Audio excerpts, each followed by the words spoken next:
തിരുനാമം വാഴ്ത്തപ്പെടുമാറാട്ടെ. ഈ കണ്ടനാട് ഭദ്രാസനം എന്നും ഒരു അത്ഭുതമാണ്. ആ ഭദ്രാസനത്തിൻ്റെ പ്രവർത്തന ശൈലി കാണുമ്പോൾ ചിലപ്പോൾ ഭയം തോന്നാറുണ്ട്. പക്ഷേ ദൈവത്താൽ അസാധ്യമായത് ഒന്നുമില്ല എന്ന തത്വശാസ്ത്രത്തിൻ്റെ അടിസ്ഥാനത്തിലാണ് ഈ ഭദ്രാസനം മുന്നോട്ട് പോകുന്നത്. ഒരുപാട് പ്രതിസന്ധികളിലൂടെ പോകുമ്പോഴും പ്രധാന ഉത്തരവാദിത്വം മറന്നുപോകാതെ ആബാലവൃദ്ധം ജനങ്ങളെയും ഉൾക്കൊണ്ടുകൊണ്ട് നയിക്കപ്പെടുന്ന ഒരു ഭദ്രാസനമാണ്. തിരുമേനി അഭിമന്യ സേവേറിയോസ് തിരുമേനി ഓരോ കാൽ ചുവട് മുന്നോട്ട് വയ്ക്കുമ്പോഴും എങ്ങനെ ഇത് മുന്നോട്ട് പോകുമെന്ന് ചിലപ്പോഴൊക്കെ ഞാൻ മനസ്സിൽ വെറുതെ ചിന്തിക്കാറുണ്ട്.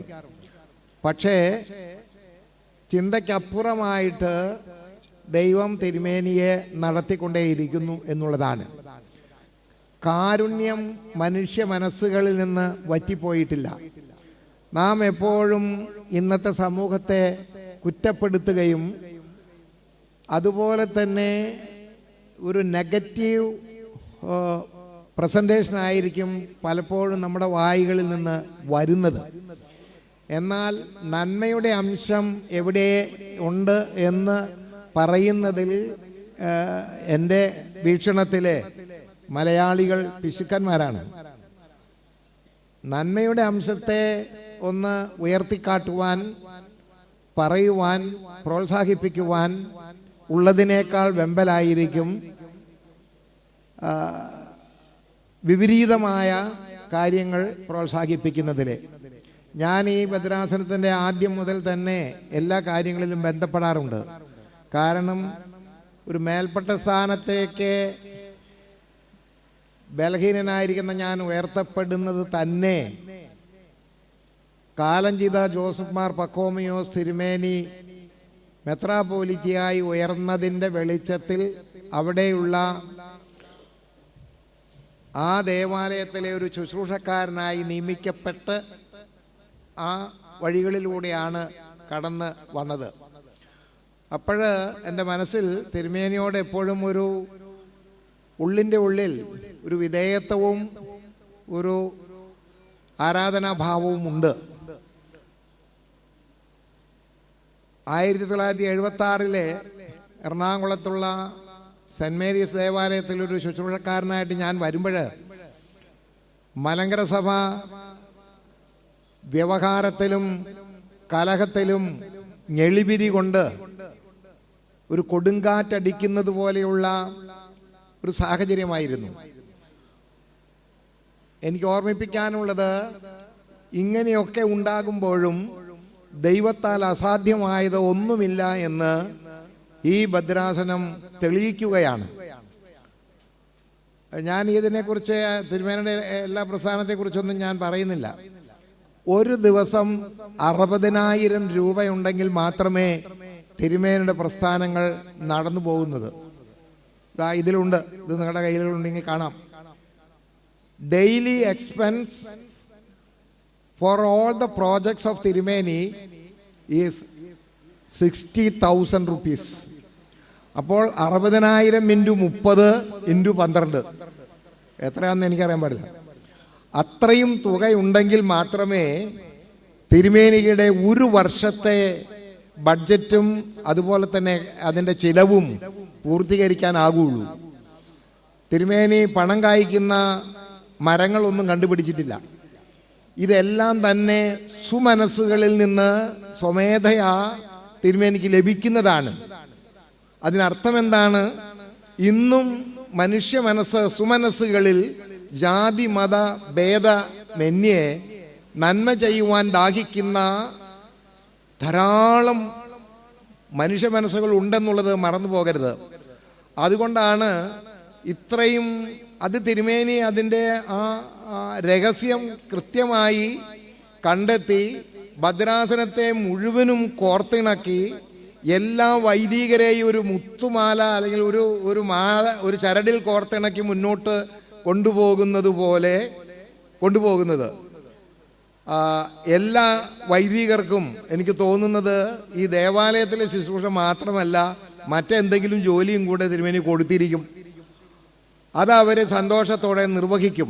ആ വിധത്തിലുള്ള ഒരു പ്രവർത്തന ശൈലി തിരുമേനി ഭദ്രാസനത്തിൽ കെട്ടിപ്പടുത്തിട്ടുണ്ട്.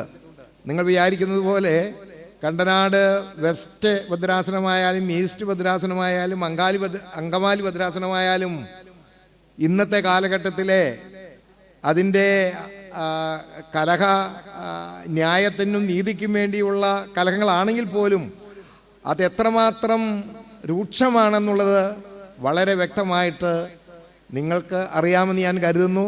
ഏതായിരുന്നാലും ഞാനും അത് അറിയുന്നു. മലങ്കര സഭ ഒരു ഭദ്രാസനത്തിൽ കൂടുതൽ ചാരിറ്റി പ്രവർത്തനം നടത്തുമ്പോൾ ഞാൻ അതിലേറെ സന്തോഷിക്കുകയാണ്. അത് ഒരു ഭദ്രാസനമോ ഒരു ഇടവകയോ അല്ലെങ്കിൽ മറ്റെവിടെങ്കിലുമോ ഒരു കാരുണ്യ പ്രവർത്തനം ആരെങ്കിലും തുടങ്ങി വയ്ക്കുമ്പോൾ അവിടെ മലങ്കര സഭയുടെ യശസ്, അതിൻ്റെ ഗ്രാഫ് ഉയരുകയാണ്. നിങ്ങളൊന്ന് ആലോചിച്ച് നോക്കൂ.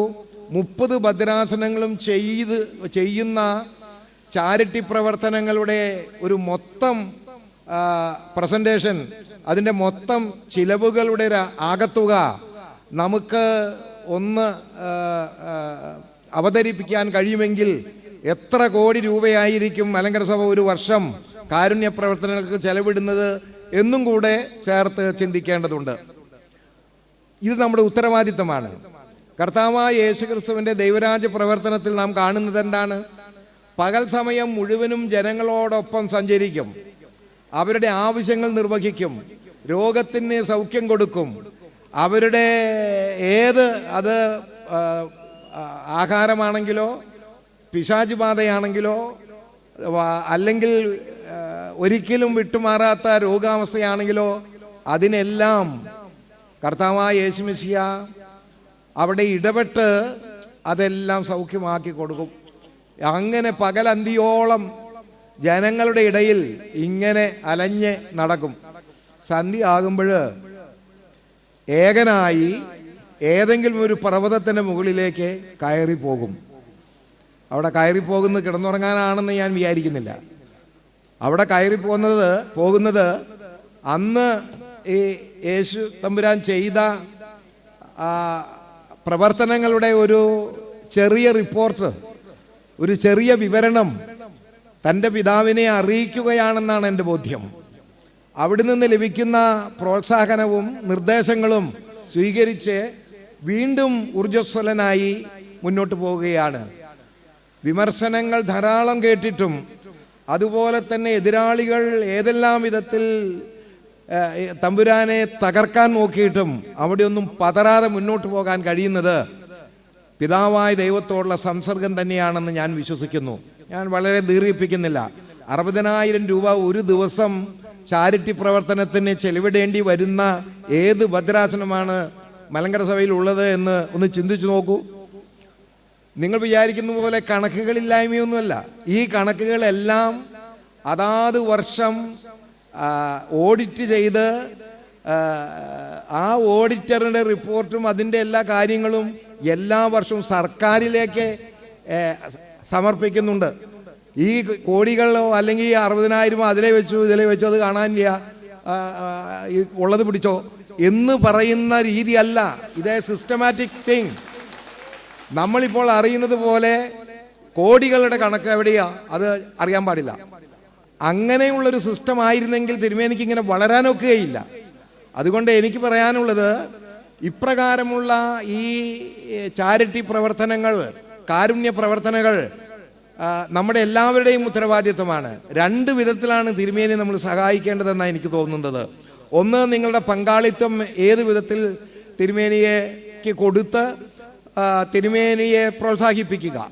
2, ഈ പ്രസ്ഥാനങ്ങൾക്കൊക്കെ വേണ്ടി നമുക്ക് പ്രാർത്ഥിക്കുവാൻ കഴിയും. അതിന് വലിയ ചിലവൊന്നുമില്ല. അത്രയും കാര്യങ്ങൾ നമുക്ക് ചെയ്യാമെങ്കിൽ വലിയ അത്ഭുതങ്ങൾ ഇനിയും നടക്കും എന്നാണ് എൻ്റെ ബോധ്യം. ഞാൻ ദീർഘിപ്പിക്കുന്നില്ല. കണ്ടനാട് ഭദ്രാസനത്തിൻ്റെ അടിയൊഴുക്ക് എന്താണെന്നുള്ളത് കൃത്യമായിട്ട് എനിക്കറിയാം. അതിൻ്റെ ബാഹ്യമായ പ്രയാസങ്ങളുടെയും പ്രതിസന്ധികളുടെയും ചിത്രമൊന്നുമല്ല തിരുമേനി ഉദ്ദേശിക്കുന്നത്. തൻ്റെ ഉത്തരവാദിത്വം അത് കാരുണ്യ പ്രവർത്തനം, അതിന് വളരെ മുൻതൂക്കമുണ്ട്. അതാണ് ഒരു ഭദ്രാസനത്തിൻ്റെയോ ഒരു സഭയുടെയോ ശക്തി കേന്ദ്രം എന്ന് പറയുന്നത്. നമ്മൾ ആരാധന അർപ്പിക്കുകയും പ്രാർത്ഥിക്കുകയോ ചെയ്യുന്നു, അത് അതിൻ്റേതായ ഒരു ഒരു എന്താ ഒരു സ്റ്റീരിയോ ടൈപ്പ് എന്ന നിലയിൽ അത് പോകും. പക്ഷേ ഇതുപോലുള്ള പ്രവർത്തനങ്ങൾ ചെയ്യണമെങ്കിൽ എളുപ്പമല്ല. അത് ഒരു ദൈവ കൃപയുടെ ഒരു പ്രധാന അടയാളമായിട്ട് നിങ്ങൾ സ്വീകരിക്കുക. തിരുമേനിയുടെ എല്ലാ പ്രവർത്തനങ്ങളും ഓരോ ദിവസവും കൂടുതൽ കൂടുതൽ വിജയ പടവുകളിലേക്ക് മുന്നേറട്ടെ എന്ന് ഞാൻ ആശംസിക്കുകയാണ്. നിങ്ങളുടെ സാന്നിധ്യം, ഇവിടെ കാണുന്ന ഈ സൗധം 2-3 വർഷം മുമ്പ് അതിന് ഞാൻ കല്ലിട്ടതായിട്ട് ഓർക്കുന്നു. പക്ഷേ ഇപ്പോഴ് ഒരു മഹാസൗധമായിട്ട് തീരുകയാണ്. കോടിക്കണക്കിന് പണമുള്ള എത്രയോ ദേവാലയങ്ങളുണ്ട്. ആ ദേവാലയങ്ങൾ ആ കോടിക്കണക്കിന് പണം എന്താണ് ചെയ്യുന്നത് അറിയാൻ പാടില്ല. എല്ലാ ദേവാലയങ്ങളിലും പണം മാത്രം കൈകാര്യം ചെയ്യുന്ന ഒരു ചെറിയ ഗ്രൂപ്പുണ്ട്. അതൊരു 15% മാത്രമേ കാണുകയുള്ളൂ. ബാക്കി 80% ഈ ദേവാലയം കൊണ്ട് അവർക്ക് സാധിക്കേണ്ടത് ദേവാലയത്തിൽ വരണം, ആരാധിക്കണം, നേർച്ചയിടണം, പിതാക്കന്മാരുടെ കല്ലറയിൽ പോയി പ്രാർത്ഥിക്കണം. ഇതിൽ കവിഞ്ഞ അവർക്കൊന്നും ഇൻട്രസ്റ്റ് ഇല്ല. 85% ആളുകളും അങ്ങനെ ആഗ്രഹിക്കുന്നു ദേവാലയത്തെക്കുറിച്ച്. പക്ഷേ 15% ആളുകളെ സംബന്ധിച്ചിടത്തോളം അവർക്ക് കൈക്കാരനാകണം, അവർക്ക് കമ്മിറ്റിയാകണം, അവർക്ക് മുതൽപ്പിടിക്കാരനാകണം, അവർക്ക് അതിൻ്റെ ചെയർമാനാകണം, ഇതിൻ്റെ ചെയർമാനാകണം. അത് എന്തോന്നിനു വേണ്ടിയാണെന്നുള്ളത് ഞാനിവിടെ പറയുന്നില്ല.